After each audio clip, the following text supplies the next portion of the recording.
and he didn't have any other edge. He was trying to get Colossi out and take a Forge, which is kind of greedy.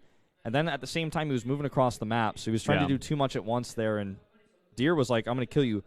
Might have been a different situation if Deer was attacking into the natural where there's Nexus cannons. He's got his Immortals in a good spot. He's got sentries to help defend. Something like that. I'm just wondering, like, what was Patience thinking going for that kind of, greedy, just make a bunch of sentries, get a Nexus up? Did he think that Deer was just going to try to play passive and that he could possibly get ahead with getting that Nexus up? Because if someone does a build like Deer just did with he chrono boosts out those units very fast and is in your face on a map like Overgrowth, it's a 2-player map, you can get to your opponent very fast, and that's why he was just punished for it, I don't think it's a good build for the map. It's a good build. I mean, it's a good strategy.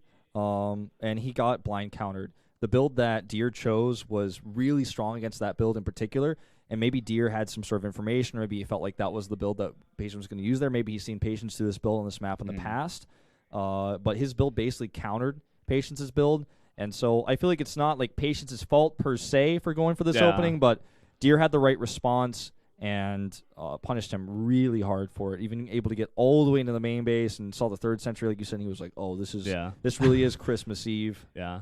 Christmas come early. Well, guys, the next map here is going to be Catalina for our 4th matchup here, our 4th set.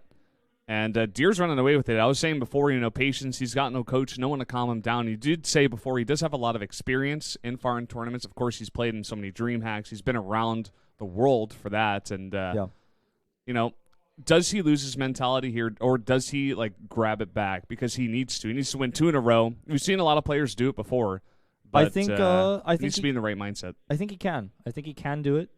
Deer has not been playing perfectly himself today, and that was, again, as long as he's able to get this mentality himself, because I don't think he's got anyone here supporting him. I don't think he has any coach today. If he can tell himself, yo, he picked the counter build to my build, that's okay. That's all right. Still did actually pretty okay considering that I lost my Nexus.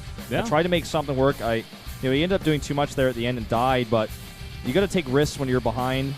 But I think if he can just convince himself, okay, the build or loss, basically. I mean, he had the perfect build to beat mine. Let me just relax, go into this bigger map, Catalina.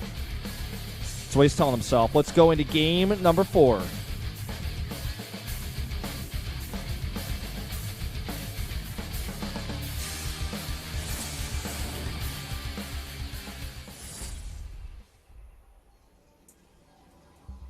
Down here in the bottom right of the map, in the red, the Protoss player, it is Patience. And over here at the 9 o'clock in blue, it's Deer. Now 1 win away from taking that victory, moving on to the group stage. Well, Catalina is a very big map, even though it is a 3-player map. There's a lot of room for proxies and stuff like this. Absolutely. We saw Stats try to proxy against Innovation. Of course, a different matchup, but, again, just a lot of different places you can put it. Well, let's see how these two decide to play this one out, because there's also a lot of, locations to hide a Dark Shrine. Like, DT Tech on this map is really strong because it's almost never going to be scouted if you put it in a crazy place, like the unused main or like the unused 3rd base or something, somewhere where Stargate proxy isn't really a place you want to hide something. We could also just see straight-up play. I feel like Patience wants to go down that path. I think he feels like if he gets an early lead, he's just good at PvP, good enough to just kind of close it out. And I think that's why we saw him do that Sentry expand last game. So I don't think he's going to do anything cheesy or anything proxy, anything crazy. He's going to scout even earlier than Deer here, which you will see in almost all PvPs when you're actually 1 loss away from being knocked out. It's like, well, what if he just cheeses me? I better check. Yeah, it's hard, in mirror matchups especially, that you got to check for that kind of thing. But he comes over here, he gets lucky with the scout.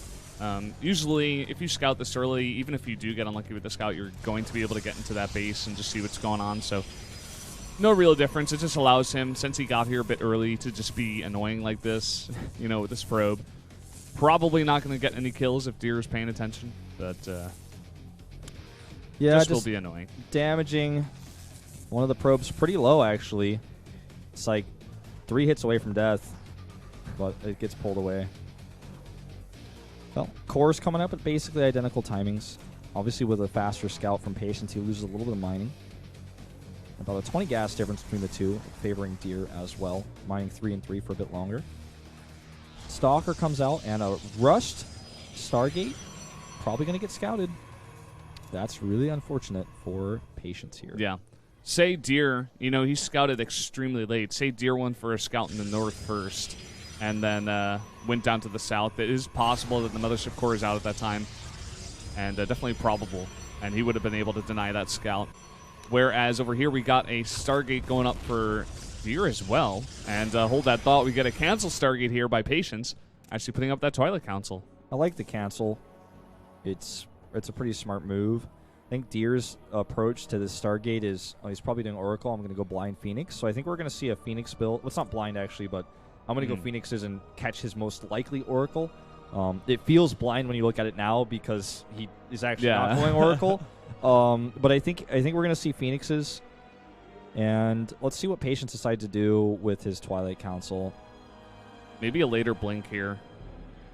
Because he may have assumed, like we were saying, you know, oh, he's just going to go blind, quote-unquote, Phoenix, right, and just try to counter my Stargate that he didn't see finish, but he saw me going for it and maybe thinks that I will not cancel it. So if you're going against Phoenix and all of a sudden you got a bunch of Stalkers with Blink at the guy's base, even if it is late, it can definitely do a lot of damage. But there's a probe of Deer I saw lurking around that natural that actually goes unscouted here. Ooh, this Phoenix gets scouted now, but let's see if he can actually kill his Mothership Core. Forces a recall. Nearly kills it. Uses all of its energy. Oh my god, he gets the full scout here. That is so unfortunate for Patience. He actually walked down the natural ramp right before the probe walked up it. And the probe was even able to get a pylon down here as well. This is like the unluckiest game for Patience. I mean, he did respond to the Phoenixes pretty well with going Blink and even DTs. I like this because of what's been scouted already. But this is kind of like the flow chart for how this matchup works. All right, few kills here, just 2. Continuing to scout, and actually Deer gets pushed back by a big warping of units of Patience. I like this because now he's like, oh, got to turn around, right? But the Zealots from that forward pylon are going to do a nasty amount of damage, especially because he just saw that warping of units. He knows. And there's no energy here on the Mothership Core to put down the Nexus Cannon here. He's going to have to fight with the probes here and take a lot of damage. Unluckiest game I have ever seen this tournament. Seriously, man. This is the unluckiest game that Patience has played. Oh my god. Oracle follow-up here with some Stalkers out of position. Even lifts them up to try to get more damage here with the Oracle. And he will get away. 12 probe kills with that. And it's just looking worse and worse for this guy, man. Not to mention the lost mining time. If the DTs don't get a lot done, this is a lost game almost essentially. At this point for Patience. Seriously, everything went wrong. So unlucky. These Stalkers see the DT. They just saw it. What has he got at the top of that ramp? A sentry. And here we go. Is he going to see it? What? He doesn't actually see it. I was going to say, because he didn't follow it with the Stalkers here. And he doesn't have an Observer queued. He's going to have to cancel his Immortal. Oh, man. And that hurts because that was halfway done. So maybe some luck turning around here for Patience. See how many probe kills he can get. And well, another he's going to target DT. down that sentry. Warping in another TTB here because he knows he's got some extra time here to do some damage. But seeing that cancel and seeing the Observer come out here, he will move away. Good splitting. But does get caught. Well, So, worker count is 21 to 19 now. Still in favor of Deer. A little bit of damage done. This is a really wonky game, man. We're going down all tech paths. The problem is that the DTs can't do anything anymore for the rest of this game, essentially. But this Oracle is still going to be really annoying. It can fly. You can kill probes way faster than DTs can. Definitely can fly. I mean, it doesn't have to worry about... It's not like, oh, there's an Observer out, so I can't use this anymore. Yeah. Which is kind of how the DT feels. You can use it to make an Archon later. Maybe you could scout with it. It's a very... If the DTs are going to do anything more in this game, it's usually lucky. Whereas the Oracle is a very skill-based unit. Even after it's been dealt with initially, it can be used later to backstab, come back. It's like, oh, you forgot about me, right? I could still fly in and kill you. Yeah. Or kill your probes, which could eventually kill that player. And the other part of this is that Deer back at home, he was just able to get the much stronger tech and getting that robo out. He's also got a lead and 1 immortal here. Could make more if he wants, but he's just going to transition into Colossi here. He's just got the much better tech for the map. He has the better harassing unit, like you were mentioning. And I believe he got that Nexus down even a little bit faster than tiny Patience. Oh, wow, it's actually almost exactly even, but still slightly better. Yep. Like a half a second better, but you are correct. Yeah. And, you know, he has the Bay done. Getting his second gas is immediately. It's going to kill this pile. Actually, maybe not. Let's see if the DT can save it. Oh, with Phoenixes here and an Oracle, nope, not going to be able to. And with this, actually, you should be able to eventually kill the Dark Shrine, which means the threat of DTs later on in the game is just not going to be there. That's something I forgot to mention earlier about when I said the Oracle is something that's going to be able to be useful for the rest of the game. The DTs, to a certain extent, can be for harassment, and in some rare cases, like I said, when you get lucky, for defense and whatnot. But losing the Dark Shrine now means that that's an investment that can't be used later on at all. Yeah, this is. I mean, look at the unit tab. Everything is looking bad. He's got 8 Stalkers and a Mothership Core versus a very flexible composition from Deer that includes Phoenixes for harass. And he's going Blink as well. I mean, he has that Robo out, but he's still deciding to go for Blink this late in the game. Usually at this point, you want to limit, the amount of Stalkers, unless you are going to try to go for some really huge push where maybe you're able to pick off a Colossus. But that kind of thing is usually not really going to happen. Very rarely. Templar Archives coming up as well. Could possibly be for a Storm drop. Great Scout here. Just constantly monitoring what's your forge upgrades at. How many units do you have? Where he could even use that to click on the mineral patches and see how close he is to mining out. Just whatever he wants. That Oracle is always going to be useful until it dies. Yeah. Now in the meantime, we got Patience back at home. Actually going for High Templars as well as a Stargate here. Well, does he really think he's going to go Fleet Beacon here? I mean, he's tried it once before, man. He can't make Oracles because his opponent has Phoenixes and full scouts on his base constantly 24/7. Getting an Oracle out of there to do harassment is going to be almost impossible. This Observer is going to be killed as well, by the way. It's been spotted, and Patience knows it's been spotted. Oh, Deer's not following. Oh, man. Should have move commanded on that. He might escape maybe now because he doesn't know which direction it went. Yep. Don't think he's going to find that. But well, he really is. Fleet Beacon. Yeah, he's going to try. He's trying to, straight up counter the comp. He hopes he counters it so hard that it brings him back into this game. What Deer thinks is it looks like is a Twilight or a Charged Zealot all in, so he's making a tight wall at the top of his ramp, sitting back and saying, "Come at me, bro." Yeah, and Deer will sit back for a while, but I think once he realizes that, or even, gets a scout with some hallucinations possibly, he can definitely go for an attack and shut this down, just like he did in the game earlier on. Let's see. Patience is ahead in ground upgrades. That's something to mention. Not massively, but quite significantly.